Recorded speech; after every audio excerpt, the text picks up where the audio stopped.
The shuttle shuddered as it engaged the retro thrusters. A vibration rattled through Caspian's teeth, through the half-empty canister of water in his lap, through the bones of his skull. Outside the reinforced glass viewport, the cosmos was not the empty, comforting black he had grown up mapping from the safety of his bedroom on Earth. Here the void was alive. It was bleeding. Dominating the view was the lumen heart, a colossal swirling nebula of violet and bruised gold, a vortex of raw energy that defied standard physics. It pulsed like an exposed organ, casting a sickly beautiful light over the metal carapace of the Evernight array. The space station orbited the anomaly like a tick gorging on a host, a sprawling megastructure of spinning rings, docking spires, and industrial scaffolding stamped with the ubiquitous double helix logo of the Helix Dominion. Caspian adjusted his glasses. His fingers trembled slightly. He was 24 years old, though he felt 80. He looked down at the tablet in his hand, reading the contract for the 100th time. Position: Senior Data Analyst, Energy Stability Division. Location: Evernight Array, Sector 7. Compensation 4,000 credits monthly, plus housing allowance. The fine print was as where the devil lived. Clause 89. Employee agrees to support reconstruction efforts for colonies affected by energy realignments. It was a polite way of saying he would be cleaning up the mathematical mess left behind after Helix drained a planet dry and moved on. Corporate colonialism dressed up as humanitarian aid. He had signed it anyway. He had signed it because the alternative was staying on Earth. In the silent house where his father now entertained Helix executives at dinner, shaking the hands of the men who had authorized the operation that killed Caspian's mother and sister, the automated voice announced, "We are now docking at Ring 1. Welcome to the Evernight Array, Helix Dominion. Building tomorrow today." Caspian grabbed his duffel bag, a battered canvas thing that looked woefully out of place against the sleek polymers of the shuttle interior. He stood up. He was tall, but slouched, a posture born of years spent hunching over holographic models. He wore a grey jumper that was 2 sizes too big, trying to make himself disappear. He did not want to be here, but he could not be there either. He was a man suspended in the void, a self-imposed exile drifting toward the most dangerous object in the galaxy. The Immigration Processing Center on Ring 1 was a cathedral of white marble and transparent aluminum, designed to impress visitors and investors. But Caspian was neither. After his retinal scan cleared, he was directed not to the luxury lifts, but to a service elevator that smelled of ozone and recycled air. A drone hovered near his shoulder, its voice flat and mechanical. Housing assignment update. Due to an unexpected overflow in the staff quarters of Ring 5, your accommodation has been reallocated. Caspian frowned. Reallocated. My contract specifies a Class B single cabin. Class B availability is at 0%. You have been assigned to Ring 12 Sector B cabin 124. Please proceed to the transport hub. Ring 12.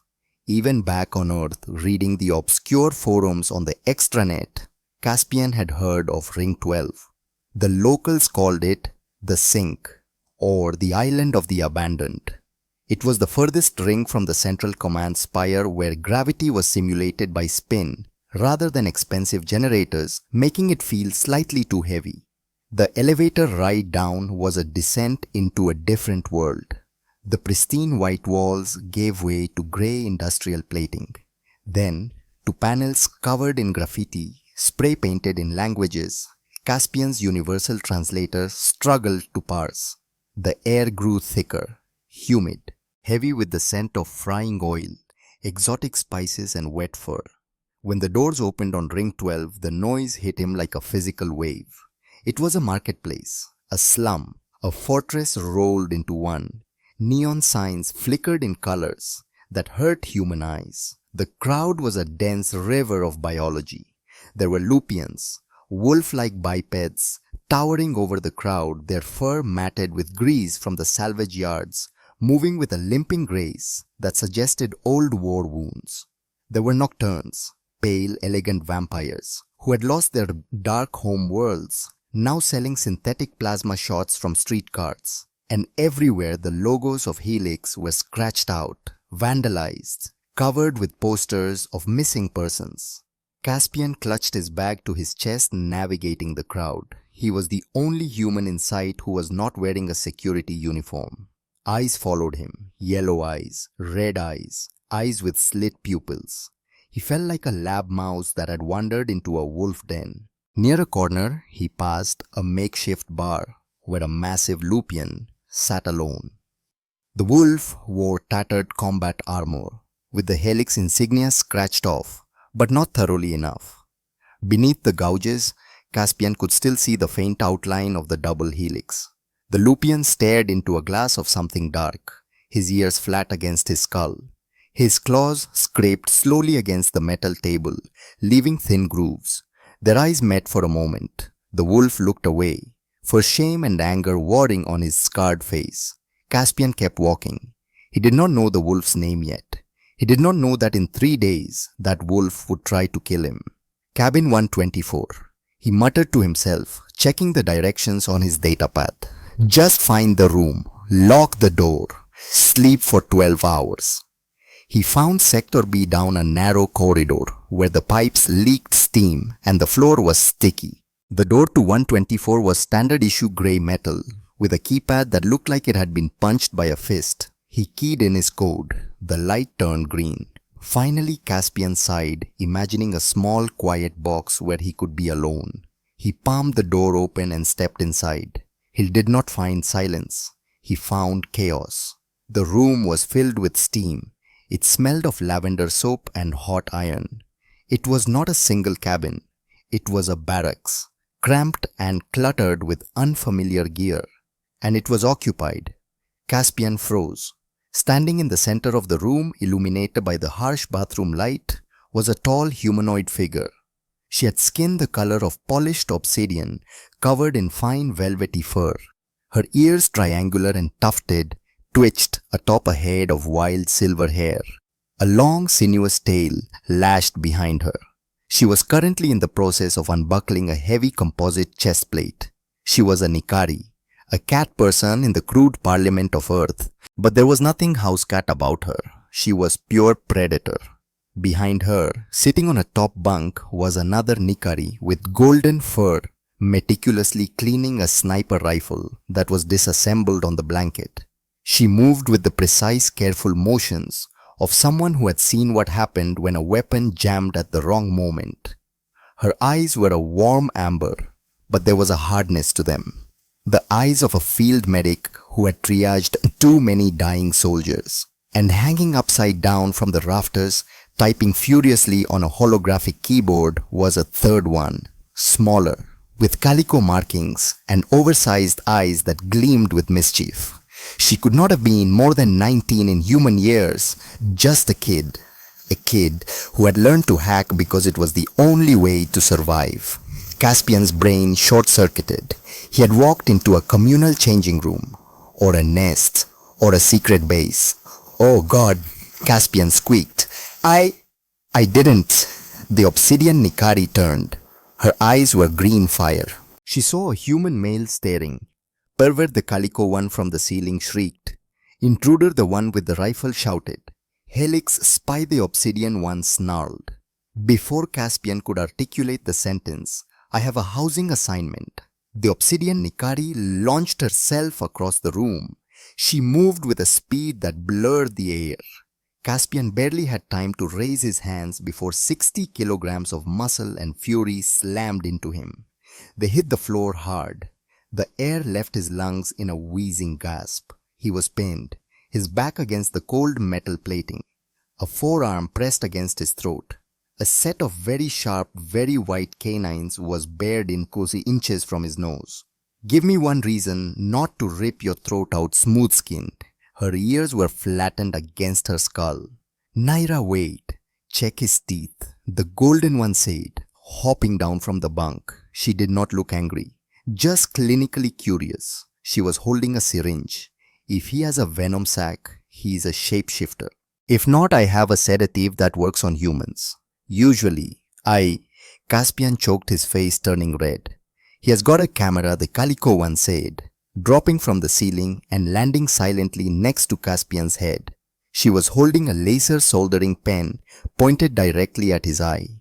I bet he is live streaming to security. Should I blind him?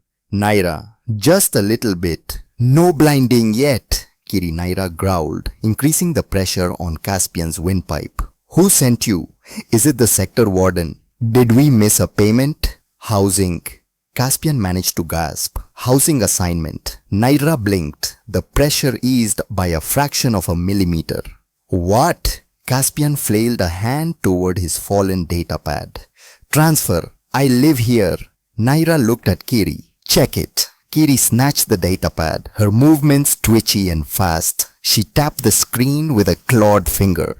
System says, Caspian Thorn, human, assigned to Unit B124 effective 1400 hours today. She looked up, her large eyes wide. By the great hunter Naira. He's telling the truth. The system put a human in our den. Naira stared down at Caspian. The rage in her eyes cooled to confusion, then transformed into a profound annoyance. She released his throat and stood up, smoothing down her fur. System error, Naira spat. Has to be. Caspian scrambled backward until he hit the door frame, gasping for air, rubbing his neck. I requested a single, he coughed. There was a mistake. You are damn right there was a mistake, Naira said, crossing her arms. She was wearing only loose cargo pants and a tank top, now her muscles defined and tense. She moved like a fighter. 27 in human years, though Nikari aged slower. Old enough to have seen her world burn. Old enough to remember what she had lost. This is a Nikari unit. We do not room with humans, especially not male humans who barge in without knocking. I keyed the code. Caspian defended himself, his voice cracking. The light turned green. I thought it was empty. Lonnie, the golden-furred one, stepped forward. She put the syringe away, much to Caspian's relief. Heart rate is 140. She noted, looking at Caspian with a tilt of her head. He's terrified. I do not think he is a spy, Naira. Spies usually have better cardiovascular control. I am an engineer, Caspian said, adjusting his crooked glasses. I fix data streams. I do not spy. Naira glared at him for a long moment, sniffing the air. He smells like fear and stale recycled water. Fine. She turned to her sisters. He stays until we can get him evicted. But we need rules. She spun back to Caspian, pointing a clawed finger at his chest. Rule 1. This is my side of the room. That is your corner. Do not cross the line unless the room is on fire. Caspian looked at the corner she indicated. It was a small space next to the ventilation duct currently occupied by a pile of spare droid parts. Rule 2. Kiri piped up, grinning and showing sharp teeth. No touching the tails. You touch the tail, you lose a finger. It is a fair trade. Rule 3, Lonnie added gently. If you are sick, tell me immediately. Humans carry bacteria that make my fur itch. And the most important rule, Naira lowered her voice, leaning in. You see nothing. You hear nothing. What happens in Block 12 stays in Block 12. You report anything to Helix, any irregularities, any unapproved tech, any meetings, and you will not wake up. Are we clear? Caspian nodded vigorously. Crystal clear. I just want to sleep and maybe work. That is it. Good. Naira huffed. She kicked the pile of droid parts toward the wall. Welcome home, roommate. An hour later, the adrenaline had faded into a dull throb in Caspian's skull. The sisters had returned to their routines, ignoring him with aggressive indifference. Caspian unpacked in silence. His corner was small, but he had lived in smaller spaces. He set up his portable workstation, a humble deck of screens and processors. Then he reached into the bottom of his duffel bag and pulled out a black cylindrical tube. He handled it with reverence, as if it were made of glass. He popped the cap and slid out a sheet of synthetic parchment. It was a map, not a digital projection, but a hand-drawn map of the star sector. The ink was faded in places, the edges worn soft. His mother had drawn the grid lines. His sister had drawn the stars. Caspian found a roll of adhesive tape and carefully stuck the map to the metal wall above his narrow bunk. He took a small box of pins from his pocket. Red pins for the dead worlds, green pins for the safe ones. He picked up a red pin. He hesitated, his hand hovering over a system named Earthguard. It had been a forest planet home to a colony of pacifist wolfkin. Helix had arrived 5 years ago to harvest the geothermal core. Now it was a cracked rock floating in space. He pushed the red pin in. Then his eyes moved to a system called Oryx 4. That was where his mother and Alara had been stationed. A research outpost. They had been studying the local energy flora. Helix had decided to test a new extraction protocol. The atmosphere had ignited. He pushed another red pin into the paper. It went in deep, bending slightly. What is that? Caspian jolted, his hand slipping. The pin clattered to the floor. Kiri was hanging off the side of her bunk, watching him. Her tail swayed lazily like a pendulum. It is a map, Caspian said quietly. It is old, Kiri observed. Those coordinates for the nocturne homeworld are wrong. The drift has moved it by 2 parsecs. It is from before, Caspian said. Before the drift. Naira, who was doing one-armed push-ups on the floor, paused mid-rep. She looked up at the map. She saw the red pins. She saw the cluster of red pins around the Nikari sector. She did not say anything. She just watched him for a second, her expression unreadable, and then resumed her push-ups. 102, she counted her voice tight. 103. The hostility in the room did not vanish, but the texture of it changed. It was less sharp. Caspian sat on his thin mattress, hugging his knees. He was not just a Helix employee to them anymore. He was a guy with a map full of graveyards. Night on the Evernight Array was a theoretical concept. The station lights dimmed to a twilight amber simulating a planetary evening. Caspian lay in his bunk, staring at the ceiling panel directly above his head. It was flickering. A rhythmic, irritating strobe effect. Buzz, click, buzz, click. He tossed and turned. The snores from the Lupian in the next cabin vibrated through the wall. Naira was breathing deeply. A soft rumbling sound like a distant engine. Caspian could not take it. He sat up, reached into his tool belt hanging on the bedpost and pulled out a multi-driver. He stood on his mattress, balancing precariously, and unscrewed the panel. Wiring is short, he whispered to himself. Impedance mismatch on the tertiary coil. He reached in. Most engineers would just bypass the fuse. But Caspian did not think in bypasses. He thought in flow. He could see the energy in his mind. A stream of electrons trying to find the path of least resistance. He closed his eyes. He did not just fix the wire. He visualized the frequency of the station's main reactor. He hummed a low note, D-flat, matching the resonance of the current. His fingers moved blindly, twisting the micro cables into a new configuration. A spiral pattern he had developed in his thesis. The same thesis his father had called theoretical garbage. Stabilize the wave, he thought. Harmonize the input.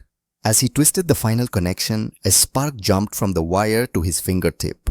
It did not hurt. It felt cold, like ice water. For a second, just one heartbeat, Caspian felt the ceiling vanish. He felt the metal hull of the station dissolve. He felt the vast crushing weight of the lumen heart outside. It was not just a nebula. It was a voice. A chaotic, screaming, singing voice. Lost. Hungry. Where? The sensation snapped. Caspian's breath hitched. He grabbed the edge of the bunk to steady himself. The light fixture above him flared bright, pure white, then settled into a steady warm glow. It was perfect. No flicker, no buzz. It was the cleanest light in the entire sector. Caspian stared at his hands. They were shaking. Outside in the vacuum of space, the lumen heart pulsed. A single massive ripple of violet light expanded from its core, washing over ring 12. In the cabin, Naira stirred in her sleep. Her ears twitched. Caspian quickly screwed the panel back on and shoved his multi-driver under his pillow. He lay down, pulling the scratchy blanket up to his chin. He felt drained, as if he had run 10 kilometers. But the light was steady. He closed his eyes, unaware that he had just knocked on a door that should have been locked. Far above the grime of Ring 12 in the command spire of the Helix Dominion, the air smelled of filtered lavender and expensive synthetic leather. Director Cale Draven stood by a wall of floor-to-ceiling glass, looking out at the nebula beyond. He was a nocturne, tall and gaunt, with skin like alabaster and hair as black as a gravity well. He swirled a glass of crimson liquid, a vintage blood wine from a vineyard that no longer existed. Report, Cale said softly. His voice was silk, wrapped around a razor blade. Anomaly detected the station. AI responded. Sector 12. A microsurge in the energy grid. Duration 3 seconds. It coincided with a 0.004% expansion of the lumen Hertz corona. Source localized to Block 12, cabin B124. Cale turned away from the window. He walked to his desk, a slab of floating obsidian. He tapped a holographic interface. A personnel file rotated in the air. Caspian Thorn, human, age 24. Cale's pale finger traced the air, scrolling down to the family history section. Mother Dr. Seraphine Thorn, deceased. Incident report, Orex 4 containment failure. Father Arthur Thorn, senior consultant Helix strategy. Cale paused. A slow predatory smile spread across his face, revealing elongated canines that were far sharper than Naira's. Seraphine's boy, he mused. The apple does not fall far from the burning tree. He looked at the energy readings again. The surge in cabin 124 had a signature. It was not just a power spike. It was a harmonic frequency. It was a language. Monitor him, Cale ordered. Do not interfere yet. Let him settle in. Let him make friends with the strays down there. He took a sip of his wine, savoring the iron tank. Block 12 just acquired a very interesting refugee, Cale whispered to the empty room. Welcome to the machine, Mr. Thorn. The morning arrived with a mechanical chime. Caspian woke to the smell of something burning. He sat up groggy, his glasses crooked on his face.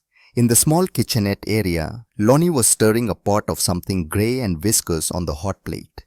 It smelled faintly of iron and burnt rosemary. Eat, Lonnie commanded, sliding a bowl in front of him. Caspian stared at the sludge. What is it today, Lonnie? It looks like industrial sealant. It is nutrient mash, enriched with synthetic marrow and calcium. Excellent for fur luster and claw density. I do not have fur or claws, Caspian pointed out, picking up his spoon with trepidation. It is also good for human nerve conductivity. Lonnie countered, her ears twitching with impatience. You look pale. Your species is fragile. You break easily. Eat. Caspian ate. It tasted like wet cardboard mixed with battery acid. But ate it. Because Lonnie was watching him with unblinking yellow eyes. And because despite the taste, it was warm. It was the first time in 3 years that someone had cared whether he ate breakfast or just subsisted on caffeine stems. He finished the bowl. Lonnie nodded, satisfied, and turned back to the hot plate. Naira walked past him, adjusting the straps of her combat harness. She stopped, looked down at the empty bowl. You ate Lonnie sludge on your second day. She tilted her head. Either you are very brave or very stupid. Maybe both, Caspian said quietly. For the first time, Naira's expression softened. Just a fraction. The corner of her mouth twitched upward. Maybe. She walked to the door, paused. Stay out of trouble, smooth skin. Block 12 eats the weak for breakfast. The door hissed shut behind her. Kiri dropped from the ceiling, landing silently next to Caspian. She likes you, Kiri whispered conspiratorially. She tried to kill me yesterday. Exactly. If she did not like you, you would already be dead. Kiri grinned, showing sharp teeth, and bounded away. Caspian sat alone in the dim cabin, staring at his empty bowl. He grabbed his datapad and headed out. The commute to the lift station was a tour through the wreckage of a dozen civilizations. Helix Dominion liked to call Evernight Array a cosmic melting pot. In reality, it was a refugee camp built of steel and sorrow. Caspian navigated the crowd, clutching his bag. He passed a pair of Lupians, massive wolf-like bipeds, standing over 2 meters tall. They wore tattered flight suits with the patches ripped off. One of them, a scarred male named Var, with missing fur on his left shoulder, was working as a bouncer for a noodle stall. He had once been a pack leader on a forest world called Silveris. Now he guarded bowls of synthetic broth for 5 credits an hour. Further down the lighting dimmed. This was the sector dominated by the Nocturnes, pale, elegant vampires who had lost their sunless citadels to Helix's solar harvesting arrays. A woman with hair like spun moonlight sat on a crate tuning a lute that made no sound. She was singing a frequency only her kind could hear. Her face was wet with red tears. Caspian stopped at a water station to fill his canteen. The readout on the dispenser flashed. Current rate 7 credits per liter. Surge pricing in effect due to maintenance costs. 7 credits, Caspian muttered. It was 5 yesterday. Maintenance costs. A gravelly voice said behind him. Caspian turned. It was Silas, an old Lupian with grey fur and clouded eyes. He was leaning on a cane made from a piece of recycled pipe. They say the filtration unit in Ring 12 is failing. Silas rumbled, staring at the machine with disdain. Funny how the filtration units in the officer's ring never fail. It is a pressure tactic. Caspian said the words slipping out before he could stop them. They squeeze the water budget to force more residents to sign up for the labor contracts on the mining moons. Silas looked at Caspian, his ears perking up. Humans were rare in Block 12. Usually they were Helix spies or desperate addicts. Caspian, with his oversized jumper and nervous hands, was an anomaly. You are the human living with the Nikari sisters, Silas stated. It was not a question.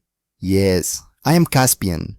They have not eaten you yet, Silas observed, a hint of amusement baring his yellowed canines. That speaks well of you.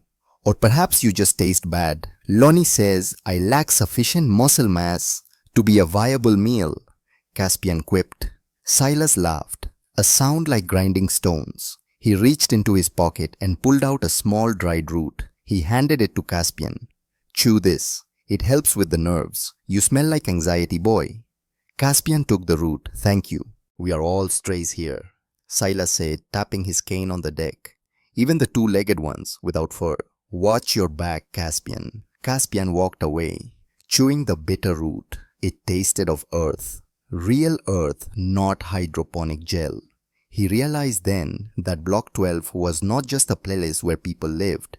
It was a place where people remembered. Every scar on Var's shoulder was a story. Every song the Nocturne woman sang was a history book, and Helix was trying to edit them all out of existence. The work was the only thing that made sense. Caspian sat in the Energy Stability Division, a sterile white-walled room in Ring 4 that felt a universe away from the grime of Block 12. The air here was filtered to a crisp, tasteless neutrality. His job was to watch the lumen heart. On his monitors, the anomaly was a breathtaking cascade of variables. He saw the energy flow as a symphony of numbers. Most engineers looked for spikes. Caspian looked for rhythm. The day passed in a blur of calculations and coffee. By the time his shift ended, his eyes ached and his hands cramped from typing. He returned to Block 12 as the station lights dimmed to their evening amber. The next morning, Caspian woke to the sound of Naira sparring in the corridor outside their cabin. Kiri was already awake, perched upside down on the ceiling, typing code that scrolled faster than Caspian could read. Lonnie handed him another bowl of nutrient mash without comment. He was beginning to find a rhythm here. A strange, uncomfortable rhythm, but a rhythm nonetheless. At work, he monitored the heart's fluctuations. The patterns were becoming clearer to him. He could almost predict when a surge would come, could almost feel the nebulous mood in the back of his mind. It was unsettling. That evening, he returned to find Naira sharpening her knife on a whetstone. The rhythmic scrape filled the small cabin like a heartbeat. You are quiet, she observed without looking up. Just tired, Caspian said. You work for the energy division, Naira said. It was not a question. What do you do there? We monitor the extraction rates, Make sure the containment fields do not collapse. Naira's ears flattened slightly. You help them drain the heart. Caspian felt his chest tighten. I try to keep it stable. If the fields collapse, the entire station could be destroyed. Naira looked at him then, really looked at him. Is that what you tell yourself? Caspian opened his mouth, closed it. He had no answer. The fourth day started like the others. But at work, something changed. Caspian was monitoring Sector 9 when he noticed the irregularity. The containment field was fluctuating. Not dangerously, not yet, but the pattern was wrong. He pulled up the historical data, cross-referenced it with the extraction schedules, and then he saw it. Someone had increased the intake valves without adjusting the resonance compensators. It was a shortcut, a way to boost production quotas without proper safety protocols. It was also a recipe for disaster. Thorn, a supervisor, barked walking past his station. Production quotas are down 2%. Adjust the intake valves on Sector 9. If we widen the intake, the harmonic resonance will destabilize. Caspian said, without looking away from his screen. The heart is agitated today. I am reading microtremors in the containment field. The heart is a battery. Thorn. It does not get agitated, the supervisor sneered. Just open the valves. We have a shipment scheduled to meet. Caspian hesitated. He looked at the data. The lumen heart was pulsing with a jagged, irregular beat. It reminded him of a trapped animal pacing in a cage. He typed in the command to open the valves, but his fingers hovered over the execute key. He could not do it. The math screamed at him that it was wrong. Suddenly, the alarms blared. Warning. Gravitational shear detected. Sector 12. Caspian's heart stopped. Sector 12. Block 12. On the main view screen, a schematic of the station appeared. A massive tendril of energy had lashed out from the lumen heart, striking the lower rings. The impact had knocked a residential module loose from its magnetic moorings. Module B12 Alpha is drifting, a technician shouted. Structural integrity failing. Cut the power to that sector, the supervisor ordered. Seal the bulkheads. We cannot let the feedback reach the extraction core. There are people in there. Caspian stood up his chair, clattering to the floor. That is a family unit. If you cut the power, their life support fails in 3 minutes. It is acceptable collateral to save the core, the supervisor said coldly. Do it.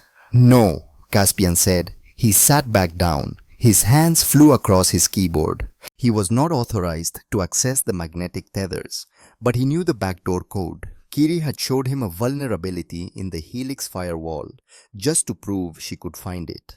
Thorn, what are you doing? The supervisor shouted. I am rerouting the energy from the extraction core back into the magnetic stabilizers. Caspian said, his voice trembling, but his hands steady. I am creating a counter wave. You will blow the fuses. I will balance it. Caspian yelled back. He closed his eyes for a second, visualizing the wave. He needed to be perfect. He needed to match the chaotic rhythm of the lumen heart and invert it. He tapped the final key. The lights in the control room flickered and died, plunging them into darkness. Emergency red lighting bathed the room. The floor shuddered violently. Then silence. Module B12 Alpha has stabilized, the technician's voice whispered in the gloom. Drift arrested. Magnetic lock re-engaged. Caspian slumped in his chair, sweat dripping down his nose. He had saved them. He had saved the module. The supervisor loomed over him, his face a mask of fury illuminated by the red emergency lights. You disobeyed a direct order, Thorn. You diverted energy, worth 50,000 credits, to save a slum module. I saved 40 lives, Caspian said, looking the man in the eye. You are on probation, the supervisor hissed. One more stunt like that and you will be on the next shuttle out, without a spacesuit. Caspian did not care. He looked at the screen where the green dot of the module blinked steadily. He had done something his mother would have done. Word traveled faster than light in Block 12. When Caspian returned that evening, the atmosphere had shifted. The usual weary glances were gone.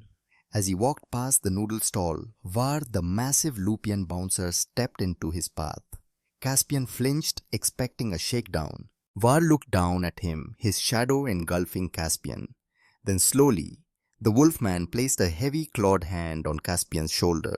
He did not squeeze. My sister's pups were in Module Alpha. Var grumbled. His voice was deep, vibrating in Caspian's chest.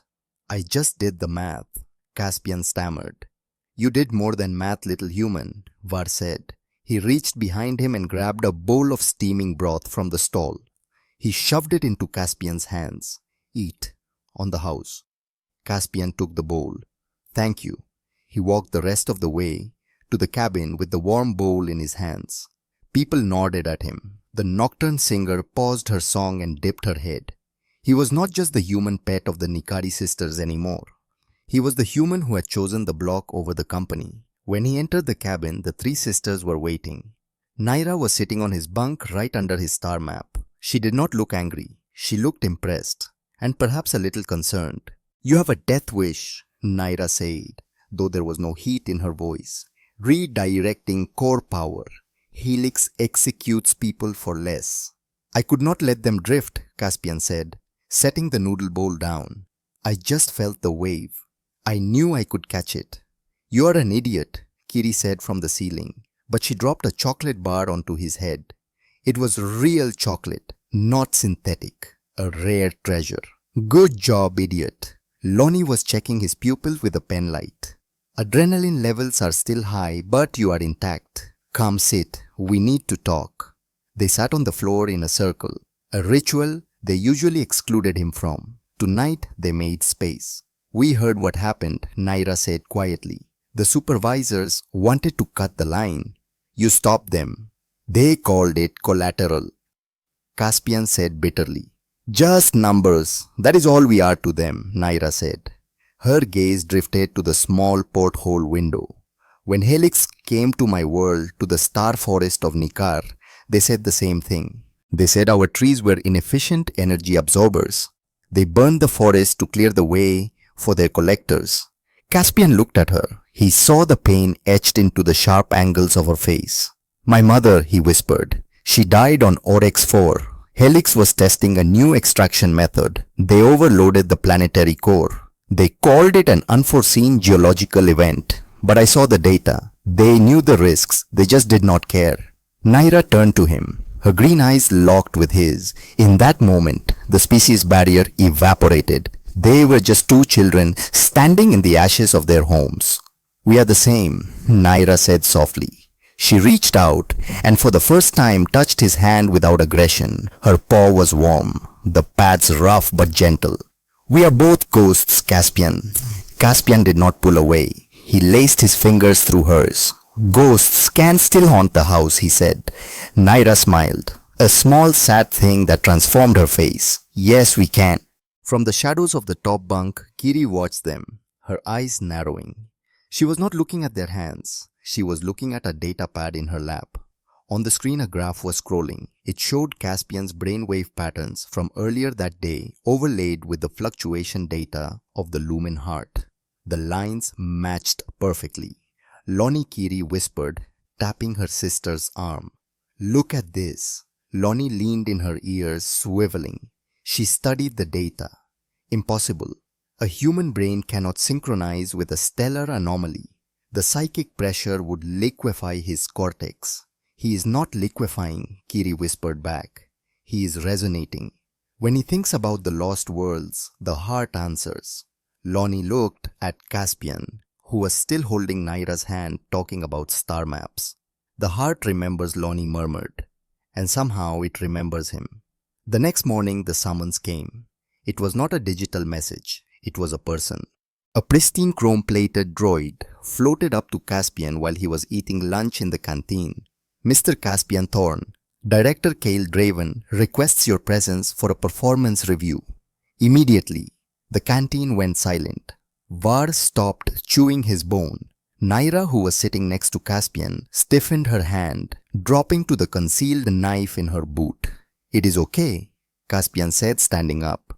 His legs felt like jelly, but he forced himself to smile. Just a review. Probably about the power diversion.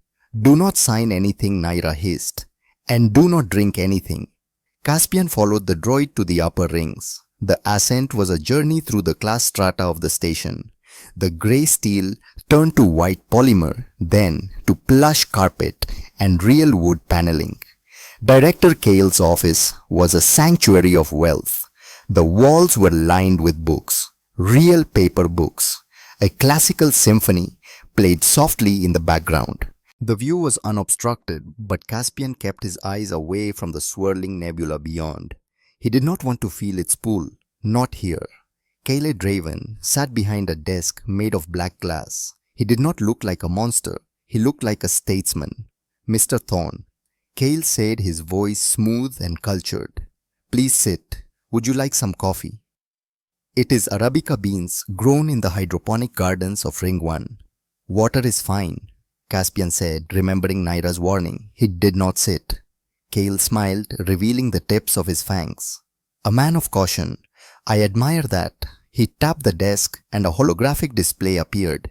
It showed Caspian's personnel file alongside the data from the incident the day before. You have a unique talent, Caspian Kale said. Most of my engineers see the Lumen heart as a resource to be mined. You see it as what, an instrument to be played. I see it as dangerous, Caspian said. You are pushing it too hard. Director, the fluctuations are increasing. If you keep expanding the extraction field, the station's orbit will decay. Progress always carries risk. Kale dismissed the concern with a wave of his hand. But let us talk about you. You are living in a slum, rooming with non-humans, eating processed sludge. A man of your intellect deserves better. Kale stood up and walked around the desk. He leaned against it, crossing his arms. I know about your mother, Caspian. Seraphine. She was a brilliant woman. Stubborn but brilliant. Caspian clenched his fists. Do not talk about her. She died because she lacked vision. Kale said, his voice dropping to a sympathetic whisper. She wanted to save a rock. I wanted to save the future. But her death was regrettable. A waste. He looked at Caspian intently. I can offer you a way out, Caspian. I can wipe your debt. I can grant you citizenship status. A penthouse in Ring 1. Access to the deep archives. All you have to do is help me. Help you do what we are preparing to expand the network, Kale said. New colonies, new extraction sites. But the locals, they can be difficult. We need someone who understands the energy signatures of these worlds. Someone who can predict how the heart will react when we integrate them. Caspian felt cold. Kale was not asking him to fix a machine. He was asking him to target the weapon. You want me to help you find the next Oryx 4, Caspian said. The next Nikar. I want you to help me bring order to the chaos, Kale corrected. Think about it. You can be a savior, Caspian, or you can be a casualty, just like your mother. Kale reached out and brushed a piece of lint from Caspian's shoulder. Take 24 hours. But remember, the view from Block 12 is very limited, and accidents happen there all the time. Caspian did not take the lift back to Block 12. He walked down the service stairs, 20 flights of metal steps, trying to burn the anger out of his blood. When he finally reached cabin B124, he was drenched in sweat and shaking. The room was dark. The sisters were there waiting. He'd offered me a job, Caspian said, his voice breaking. He did not look at them. He looked at the map on the wall, at the red pins. He wants me to help him target new worlds. Naira stood up from the darkness. And what did you say? I wanted to punch him, Caspian said. I wanted to kill him. But you did not, Kiri said from the corner. No, Caspian admitted. Because he is right about one thing. He has the power. And I have nothing. You are wrong, Lonnie said. She stepped forward and pressed a button on the wall. The panel slid open, revealing a hidden compartment Caspian had never noticed. Inside was a cache of weapons, encrypted drives, strange organic-looking tech. Naira walked over to Caspian. She placed her hands on his shoulders, forcing him to look at her. You think we are just refugees, Caspian? You think we just sit here and lick our wounds, Caspian stammered. We are not just survivors, Naira said fiercely. We are the resistance. Block 12 is not a slum. It is a fortress. Kiri jumped down, holding her data pad. She turned it around to show Caspian the graph of his brain waves matching the heart.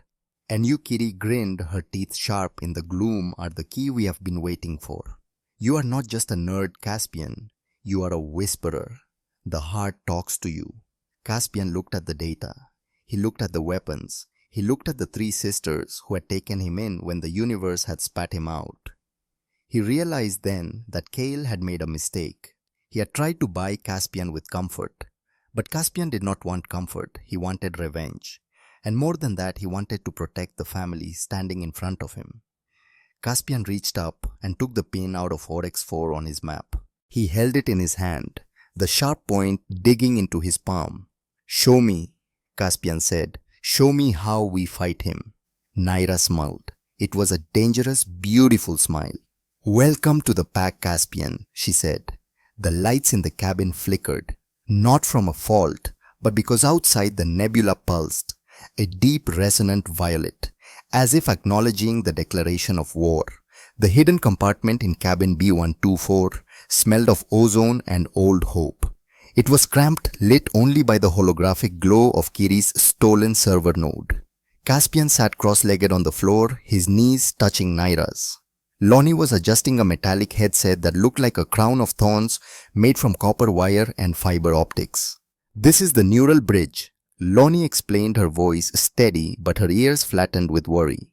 "It translates bioelectric signals into energy frequencies. If Kiri is right and your brain is already syncing with the lumen heart, this will amplify the connection. And if Kiri is wrong," Caspian asked, eyeing the device, "then your brain will likely boil inside your skull," Lonnie said, matter-of-factly. Comforting Caspian muttered. "We do not have time for comfort," Naira said, sharpening her combat knife on a whetstone. The rhythmic sound was the heartbeat of the room. Kiri showed him the intercept. Kiri tapped a key. A projection flickered into life. It was a Helix internal memo, stamped with Director Kale Draven's digital signature. Project Absolute Horizon. Objective Maximum Extraction Efficiency. Contingency. In the event of containment failure, jettison external rings. Priority Preservation. Command Aspire and Extraction Core. Rings 11 through 15. Designated as acceptable loss zones. "Acceptable loss zones," Caspian whispered. "That is us. That is Block 12. And it gets worse," Kiri said, her tail lashing angrily. She pulled up another file. "They are not just planning to dump us into space. They have a recruitment drive scheduled for next week. Relocation to new colony. Beta sector. Beta is a mining rock with high radiation. They need bodies to dig the shafts before the machines arrive. It is a death camp." Caspian felt a cold fury settling in his stomach. It was not the frantic panic he used to feel. It was something heavier, solid. "We need to stop the extraction," Caspian said. "If the heart overloads, they will cut the rings loose." "We cannot stop it from the outside," Naira said. "The controls are hardwired in the central hub. We need to get you in there. You talk to the heart. You tell it to calm down or fight back." Lonnie placed the headset on Caspian's head. It felt cold against his temples. "We are going to do a test run. Just a ping. Close your eyes, Caspian. Listen to the static." Caspian closed his eyes. At first, there was only the hum of the station's ventilation. Then, slowly, a sound crept in. It was not a sound really. It was a vibration in his teeth. A pressure behind his eyes. Cold, weight, broken. The sensation expanded. Suddenly, Caspian was not in the cabin anymore. He was floating in a forest of crystal trees that chimed in the wind, the Naikari homeworld. Then he was running through a valley of obsidian shards, under a black sun, the nocturne lands. He was standing in a high-tech lab watching a woman with his eyes scream as fire consumed the air. Oryx 4, Mother. The vision sharpened. He saw his mother, Dr. Seraphine Thorne, not as a victim, but as a warrior. She was at a console frantically typing code, trying to initiate a shutdown sequence while the world burned around her. She was not running, she was fighting. "They are forcing it," her voice echoed in the void. "A memory preserved in pure energy. They are hurting it. We have to..." Caspian snapped his eyes open, tearing the headset off. Sweat poured down his face. Caspian. Naira's hand was on his shoulder instantly. What did you see? Everything, Caspian panted. The heart is not just energy. It is a graveyard. It absorbed the memories of everyone who died when Helix drained their worlds. My mother is there, or the echo of her is. He looked at Naira, his eyes wide. My family did not just die in an accident, Naira. They were trying to stop the extraction. They were the first resistance. Naira's expression softened, a mixture of grief and pride. Then you have a legacy to uphold. They spent the rest of the day planning, gathering intelligence, drilling scenarios. By nightfall, they had a plan. It was insane. It would probably get them all killed, but it was a plan. The morning of the seventh day arrived with an ominous silence. The station's usual background hum felt muted. Wrong. Caspian was eating breakfast when Kiri's datapad chimed. She looked at the screen. Her ears flattened. They moved up the timeline, she said quietly. Naira was on her feet instantly. How long troop transports are docking at the main airlock of Ring 12? Now. Suddenly, the cabin lights turned red. A siren wailed, a low mechanical moan that vibrated the floor plates. Attention, the automated voice of the station announced. Security audit in progress. All residents of Sector 12 remain in your quarters. Non-compliance will be met with pacification. They are here, Kiri hissed. Naira stood up, sliding her knife into its sheath. She grabbed a pulse rifle from the rack and tossed a stun baton to Caspian. Time for the test run is over, Naira said. Block 12 is about to become a war zone. Caspian, stay behind me. Lonnie, you have the portable bridge packed. Packed, Lonnie said, slinging a medic bag over her shoulder. Kiri opened the doors, Naira commanded. Which doors? Kiri asked, grinning. All of them. The corridors of Block 12 erupted into chaos. Helix soldiers, mercenaries in matte black armor, were advancing in a phalanx formation. They were Lupians mostly, traitors to their own kind bought with debt forgiveness and better rations. They held heavy shock shields and stun lances. But the residents were not cowering. Caspian saw Var, the bouncer, flip a noodle cart to create a barricade. Behind it, a group of young wolfkin were throwing improvised smoke grenades made from engine coolant. The nocturne singer from the bar was perched on a ventilation pipe, using a sonic amplifier to blast a frequency that shattered the visors of the advancing troops. Hold the line, Var roared, swinging a metal pipe. They are fighting, Caspian shouted over the noise of stone bolts sizzling through the air. They are actually fighting. They have nothing left to lose, Naira shouted back. She moved like liquid shadow, dodging a stun bolt and sweeping the legs of a mercenary. Move! We need to get to the service lift. They sprinted through the mayhem. Caspian was not a soldier. He tripped, he stumbled, he flinched at every explosion. But he kept moving. He saw a mother shielding her child behind a dumpster. He saw an old vampire using his own body to block a door. This is it, Caspian thought. This is what Kale calls acceptable loss. A wave of anger, hot and righteous, washed over him. He gripped the stun baton tighter. He was not just a nerd anymore. He was a part of this messy, desperate, beautiful family. They reached the service lift, but the panel was fried. Kiri Naira yelled. On it. Kiri slid under the sparks, her fingers flying across her gauntlet. 10 seconds. A squad of Helix soldiers turned the corner. Leading them was a massive Lupian in heavy enforcer armor. He did not have a helmet on. It was the wolf from the bar. The one Caspian had seen on his first day. Jerick. Caspian froze. A metallic collar was clamped tight around the wolf's neck, pulsing with a sick green light. His eyes were glazed, devoid of recognition. Target identified, Jerick droned, his voice mechanical. Nikari unit. Human sympathizer. Terminate. Jerick. Naira screamed. It is me, Naira. Jerick did not blink. He raised a heavy rotary cannon. He cannot hear you, Lonnie said, her scanner beeping. That caller is a neural override. Kale is driving him like a drone. The door is open. Kiri shouted as the lift doors groaned apart. Go! Naira shoved Caspian and Lonnie into the lift. I will hold him off.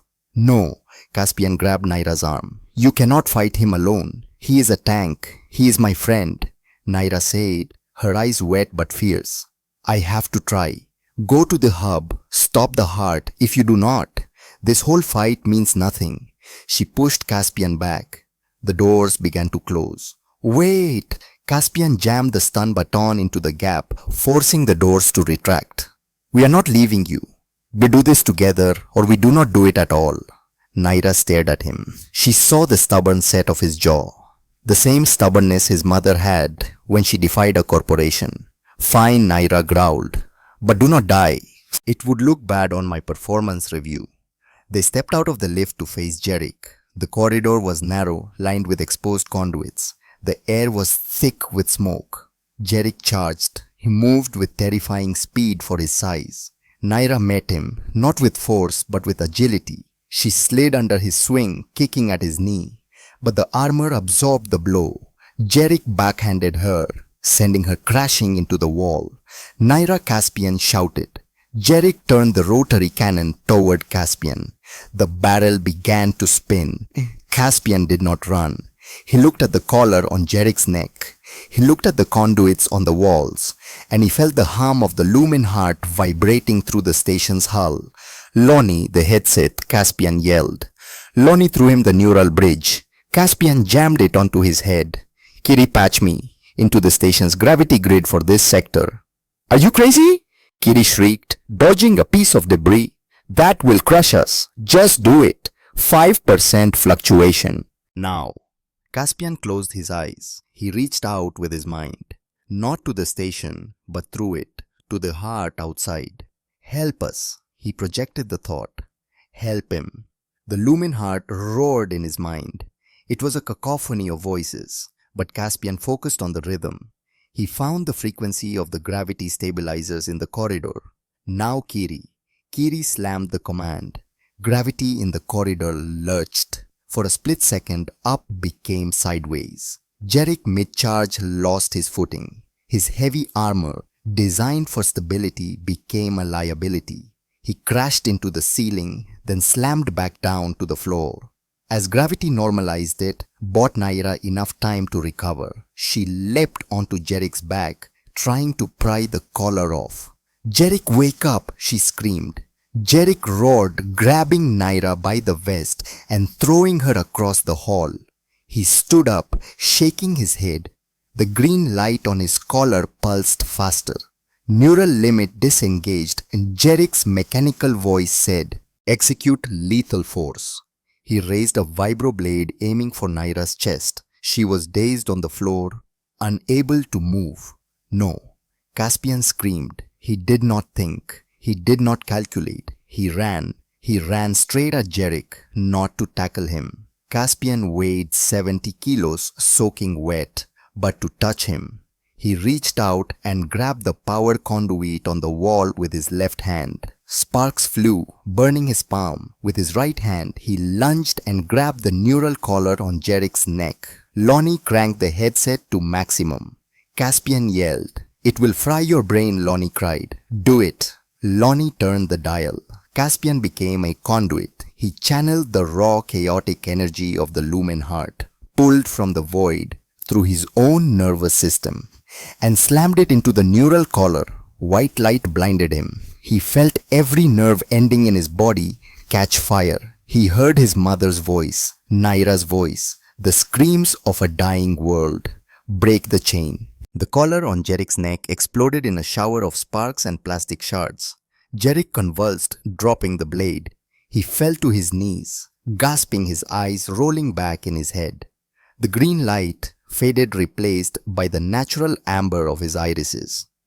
Caspian was thrown backward by the feedback. He hit the opposite wall and slid down darkness, encroaching on the edges of his vision. He could not feel his hands. Caspian. Naira was there instantly. She cradled his head in her lap. Her fur was matted with blood and dust. You idiot, she whispered, her voice trembling. You brave, stupid idiot. Caspian's vision blurred. He blinked hard, trying to focus. Is he okay? Jarek groaned, rubbing his neck. He looked at Naira, then at Caspian. Naira, little human, why does my head feel like I drank a gallon of engine coolant? You're back, Naira said, a sob escaping her throat. You are back. The station shook violently. Dust rained down from the ceiling. The reunion is touching, Kiri said, her voice tight with panic. But Kale just engaged the primary extraction protocol. The heart is destabilizing. If we do not get to the hub in 5 minutes, we are all going to be stardust. Caspian forced himself to sit up. His body screamed in protest, but the connection to the heart was still there, humming in the back of his mind. It was louder now. Urgent. Angry. I can hear it, Caspian whispered. It is scared. It is angry. Naira pulled him to his feet. Jarek stood up, shaking off the last of the neural static. He picked up his rotary cannon, but this time he stood facing the door leading to the hub. I owe you a life, Caspian, Jarek growled. Let us go collect the debt from Kale. Oh. They moved toward the central hub. The resistance in Block 12 had been a skirmish. This was the final assault. The central hub was a sphere of glass and light suspended in the center of the command spire. Outside the lumen heart was terrifying. A swirling vortex of angry red and violet expanding rapidly. Director Kale Draven stood at the main console. He looked unruffled despite the red warning lights bathing the room. You are persistent, Kale said as the doors blew open. I will give you that. Caspian, Naira, Jarek, Kiri and Lonnie stepped inside. They were battered, bleeding, exhausted. It is over, Kale, Caspian said. Shut it down, shut it down. Kale laughed. We are on the verge of a breakthrough. Look at the energy readings. We are about to achieve infinite sustainability. You are about to crack the station in half, Caspian shouted. The heart is not a battery. It is a living archive. You are torturing it. Sentimentality. Kale sneered. Just like your mother. Calais pressed a hand to the console. Security protocols. Eliminate intruders. Automated turrets dropped from the ceiling. Take cover, Jarek roared, flipping a heavy metal desk to create a shield. Bullets hailed against the metal. Jarek returned fire with his cannon, the noise deafening. Kiri slid behind a server rack trying to hack the turret controls. I cannot break his encryption, Kiri yelled. He has locked the system manually. Lonnie pulled Caspian behind cover, checking his vitals. Your neural activity is off the charts. If you connect to the heart again in this state, you might not come back. I have to try, Caspian said. Naira, cover me, Caspian yelled. Where are you going? To the interface. Caspian pointed to the central pedestal where Kale stood. I have to touch the core. He will kill you before you get halfway there. Then I guess I have to be fast. Caspian took a breath. He thought of his mother, of Alara, of the red pins on his map. He thought of Naira's hand in his. He bolted. He ran across the open floor. Bullets chewed up the tiles at his heels. He heard Naira screaming his name, firing her pulse rifle to draw the turret's fire. Kale saw him coming. The Nocturne director drew a sleek energy pistol and aimed. Goodbye, Mr. Thorne. Kale fired. Caspian did not dodge. He could not, but the shot never hit him. Naira dove in front of him. The energy bolt struck her shoulder, spinning her around. She crashed to the floor. Naira Caspian screamed. He skidded to a halt beside her. Smoke rose from her shoulder armor. She grimaced, clutching the wound. Go, she hissed through gritted teeth. Finish it. Caspian looked at Kale. The director was aiming again. But before Kale could fire, Jarek's cannon roared. The blast struck the wall behind Kale, showering him with debris. Kale stumbled, his shot going wide. Caspian turned and lunged for the main console. Kale's hand moved toward a hidden panel on the podium. Emergency protocol. If he could trigger the data wipe, erase the evidence. Make it look like the slum rats had sabotaged everything. But Jarek was faster. The Lupian's massive paw slammed down on Kale's wrist, pinning it to the console. You are done, Nocturne, Jarek growled. Kale snarled, fangs bared, but he could not break free. Caspian did not try to type a code. He did not try to bypass the firewall. He slammed his hands onto the raw energy coupling at the base of the interface. Lonnie, now Caspian, screamed into his comms. Lonnie huddled behind the desk, activated the remote amplifier on Caspian's headset. The world turned white. Caspian did not just connect to the heart. He fell into it. He was no longer in the room. He was everywhere. He was the station. He was the void. He was the memories of 1,000 dead worlds. He felt the pain of the Nikari forests burning. He felt the suffocation of the wolf valleys drowning in ash. He felt the cold despair of his mother as the airlock failed. But he also felt something else. He felt the hope of Block 12. He felt Var sharing soup. He felt Lonnie tending to a scraped knee. He felt Naira's hand in his. He felt Silas sitting in artificial sunlight for the first time in a decade. He felt the nocturne singer's new lullaby. "We are here," Caspian thought, projecting his voice into the storm. "We are listening. We remember you." The Lumen heart answered. It was not a roar this time. It was a song. A song of grief, yes, but also of recognition. It recognized Caspian. It recognized the piece of itself that lived in him. His mother's love, his family's sacrifice. It recognized all of them. Every soul who had fought. Every world that had resisted. "Stop."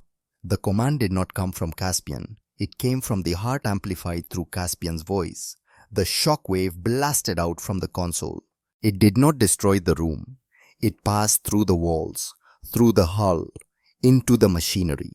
Every extraction drill on the station stopped instantly. The hum of the engines died. The lights flickered and steadied. Cale was thrown backward by the force of the psychic blast. He hit the glass wall and slid down unconscious. The automated turrets powered down, their barrels drooping. Silence fell over the central hub. Caspian stood at the console, his hands smoking his breath, coming in ragged gasps. He felt light, hollowed out. He turned slowly. Naira was sitting up, clutching her shoulder. Jerick was lowering his cannon. Kiri and Lonnie were peeking out from behind the server racks. They were alive. Outside the window, the Lumen heart had changed. The angry, jagged spikes of violet lightning were gone. It swirled gently now, a soft, pulsating gold. It looked peaceful. Caspian took a step toward Naira. His legs gave out. He fell, but he did not hit the floor. Naira caught him. She ignored the pain in her shoulder and pulled him close, burying her face in his neck. "You did it," she whispered. "You crazy human. You did it."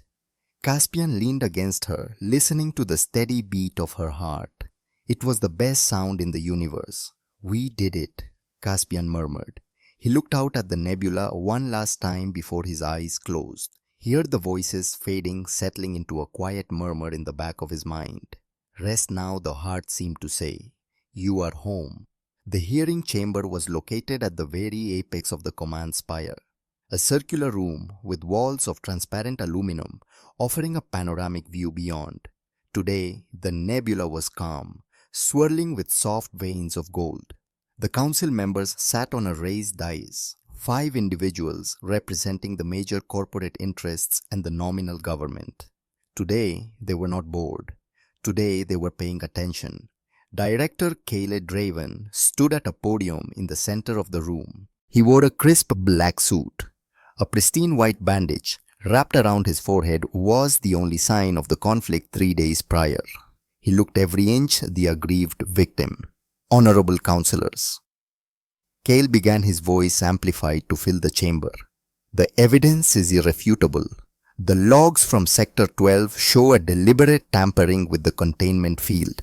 This was not a protest. This was an assassination attempt on the station itself." He gestured to the large screens floating above the dais. They showed doctored footage of Caspian sabotaging a console, his face twisted in a digital snarl. "We request immediate authorization to purge Sector 12, Cale concluded, for the safety of the array." "Objection." A voice rang out. The doors at the back of the chamber hissed open. Caspian walked in. He was wearing his grey jumper, now stained and torn. He wore the modified neural bridge on his head, a mess of wires trailing down to a battery pack strapped to his waist. Behind him walked Naira, Loni, Kiri, Jerick, and a delegation of 20 others. Wolves, vampires, humans. They were unarmed, but they walked with a synchronicity that was more intimidating than any weapon. "This is highly irregular," the head counselor, a human woman with severe grey hair, snapped. "The accused is not permitted to enter with an entourage." "We are not an entourage," Jerick rumbled, stepping forward. "We are evidence." Security droids moved to intercept, but Kayleigh held up a hand. He smiled. Cold, confident. A snake who thought he still controlled the board. "Let them speak," Kale said. "Let the boy dig his own grave." Caspian stepped up to the second podium. He looked small compared to the vastness of the room, to the power of the council. He looked at Kale. "You talk about safety," Caspian said, his voice shaking slightly before finding its strength. "You talk about progress, but you do not talk about the cost." "We are not here for philosophy, Mr. Thorne," the head counselor said. "Do you deny the charges? I deny the lie," Caspian said. "Helix is not saving refugees. It is making them. You drain worlds until they die, and then you offer the survivors a bunk on a station built from their stolen energy. It is a cycle, and today it ends." "Do you have proof?" Kale asked, raising an eyebrow. "Real proof, not just sob stories." "Yes," Caspian said. "I have the only witness that matters." He turned to the council. "I am requesting permission to interface with the station's primary display network. I want to show you the logs, not the ones in the computer, the ones in the heart." "Preposterous," a counselor scoffed. "The anomaly is raw energy. It does not keep logs. It does." Loni stepped forward. "It is a biomimetic storage field. It records the consciousness of everything it touches, and Caspian can translate it." "This is a waste of time," Kale said, turning to the council. "He's stalling." "I move to let him do it," the head counselor interrupted. She looked at Caspian with curiosity. "If it is a trick, we will know, and then we will purge the sector." Caspian nodded. He looked at Naira. She gave him a sharp nod. "Kiri, patch me in," Caspian whispered. Kiri tapped her gauntlet. "You are live, broadcasting to the council and to the public channels, all of them." Caspian reached up and adjusted the headset. He closed his eyes. "Do not be afraid. Just remember." He reached out. The connection slammed into him like a freight train. It was heavier than before. The heart was screaming. It was angry at Kale, angry at the machine, angry at the pain. But it trusted Caspian. It would speak through him. Caspian gritted his teeth, his knees buckling. He felt Loni's hand on his back, injecting a stabilizer. He felt Naira's hand on his shoulder. "Show them," Caspian thought. The main screens in the council chamber flickered. The doctored footage of Caspian vanished. Static replaced it. Then color. A forest appeared, towering crystalline trees reaching for a purple sky. It was breathtaking. "That is Nikar," Naira whispered, tears streaming down her face. Then the shadows fell. Massive helix machines descended from the sky. They did not land. They bored into the earth. The trees turned black and crumbled. The animals screamed silently. The viewpoint shifted. It was the memory of a Nikari child watching her home burn. One of the counselors, a nocturne woman with scars on her neck, stood up. Her voice trembled. "I was there, on Eclipsia Prime, when the sun shields failed. I lost my daughter." She looked at Kale. "They paid me to forget. But I remember now." The scene on the screen shifted. A city of glass spires under a dark moon. The nocturne homeworld. The sun shields were activated. But not to protect, to concentrate the solar radiation. The city melted. The counselors leaned forward, their eyes wide with horror. Then, or X4, Caspian felt a sharp stab of pain in his heart. This was his memory. No, his mother's memory. The screen showed the inside of a helix lab. Dr. Seraphine Thorne was arguing with a man. It was a younger Kale Draven. "You cannot increase the intake." Kale Seraphine's voice rang out clearly in the chamber. "The core is unstable. If you push it, the atmosphere will ignite. The timeline is non-negotiable. Dr. Kale's voice replied cold and indifferent. Override the safety. Do it. The screen showed Seraphine typing a command. Not to override, but to dump the data into the energy stream. She looked directly at the camera, directly at Caspian, directly at everyone watching. If anyone finds this, she whispered, know that we tried to stop them. Then the fire took her. The connection severed. Caspian's knees buckled. He collapsed, tearing the headset off. The council chamber was dead silent. Kale stood frozen at his podium. His face was pale, his composure shattered. He looked at the screen, then at the councillors who were looking at him with a mixture of horror and fury. That is a fabrication, Kale stammered. A deepfake. It is verified, the head councillor said, her voice icy. She was looking at a datapad. The energy signature of that transmission matches the anomaly perfectly. It cannot be forged. She stood up.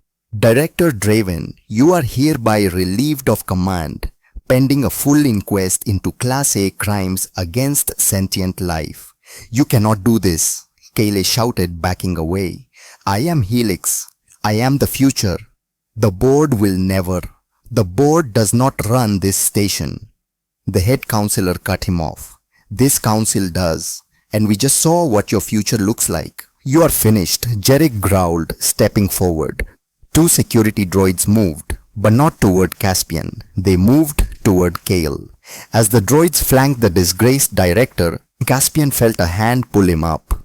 It was Naira. She did not say anything. She just held him, forehead resting against his temple. We did it, she whispered.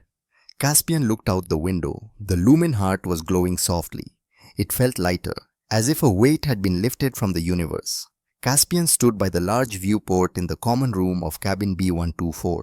His head still ached occasionally, a phantom reminder of the connection, but Lonnie said his neural pathways were healing. The room was buzzing.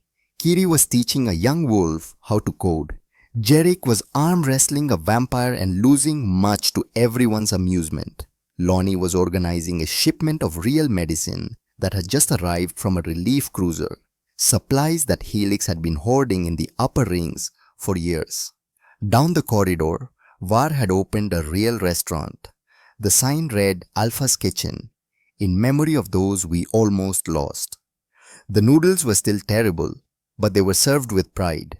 In the plaza outside, Silas sat in artificial sunlight, real sunlight redirected from Ring 4 down to Block 12 for the first time in a decade. He closed his clouded eyes and smiled. The nocturne singer had a new song. It was not a dirge, it was a lullaby. Jerick had turned himself in for a war crimes tribunal. But this time the judge was from Block 12. The trial would be fair. He would face his past and maybe, just maybe, find a way forward. Naira walked up beside Caspian. She handed him a mug of tea. Real tea this time, paid for, with credits that were not stolen. You are quiet, she said. Just thinking, Caspian said. He looked at the reflection of the room in the glass. He saw the mismatched species, the makeshift furniture, the scars they all carried. About what? About leaving. Naira stiffened slightly. Leaving. My father sent a message, Caspian said. He saw the hearing. He wants me to come home.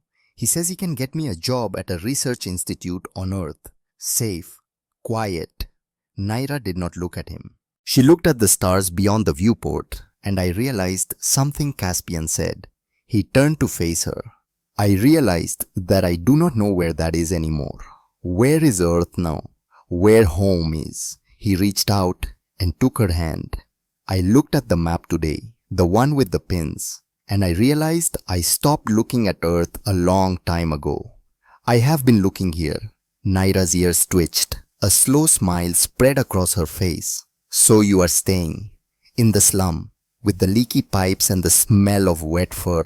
Someone has to keep the lights fixed. Caspian smiled. And besides, I have a roommate who takes up way too much space on the bed.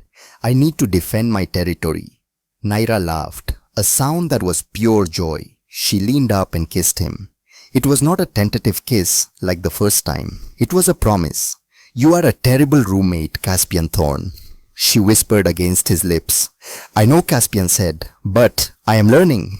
Outside the lumen heart pulsed. It was a slow, steady rhythm, like a heartbeat. Caspian looked at the nebula, then back at the chaotic, noisy, wonderful room behind him. He was not a nerd who had been transferred to a job anymore. He was not a refugee. He was home. All right, Caspian said, turning back to the room. Who wants to help me recalibrate the toaster? I think I can make it play music. Kiri cheered from the ceiling. If it plays jazz, I am breaking it again. Jerick called out. Caspian laughed. The sound was foreign to his own ears. Light and unburdened. He rolled up his sleeves and walked back into the fray. The war for the future was not over. Helix would regroup. The politics would get messy. There would be trials, reckonings, hard decisions. But for today, for this moment, they had won the right to exist. And that was enough. The lumen heart outside pulsed one final time. A ripple of gold spreading across the void. In the silence of space in the cathedral of memory, a voice whispered, not his mother's voice anymore, but all of them, all the lost worlds, all the forgotten souls, we remember. And in that remembering there was hope.